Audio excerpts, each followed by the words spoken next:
Another good call. I think we have a very bright crowd listening to tonight's Rockline. David, thank you for your call. It's Brian's turn as we head to Rochester, New York. 96 WCMF is our station there, and we welcome Brian to the show. Hi. Hello, Roger. It's quite an honor to talk to you. And it's been well worth the wait for the new Amused to Death album. Thank you. I have two questions for you tonight. Okay. And first one, in the song Too Much Rope, you say, each man has his price, Bob, and yours is pretty low. Are you referring to Bob Ezrin?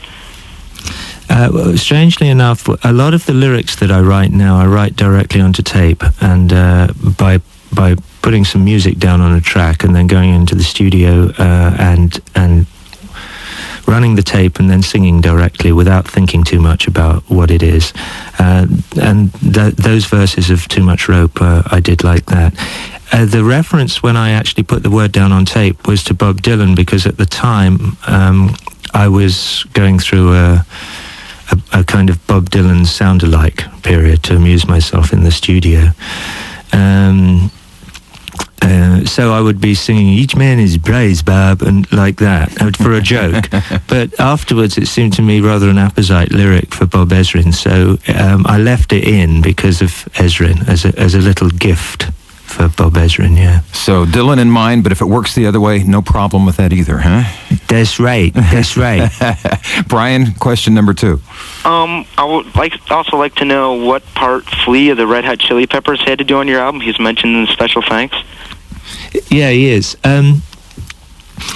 Strangely enough, I was talking to an English journalist who's very into bootlegs and bits and pieces, and who was, he was complaining about the new Pink Floyd box set because there wasn't anything special in it, reasonably enough in my view, but that's another story.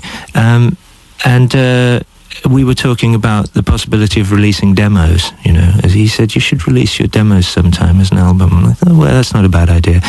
We recorded It's a Miracle 3 times, and the second time we recorded it, we did a very up-tempo version of it, and Flea came in and played bass, and wonderfully he played too. He was great. I loved it.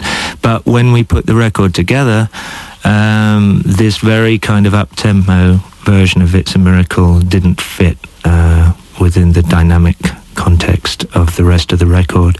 So the very last piece of recording we did was to re-record It's a Miracle. And just Pat and I sat down one afternoon at the piano and redid it. Brian, a couple of good questions. Call us again sometime, please. Brian from Rochester.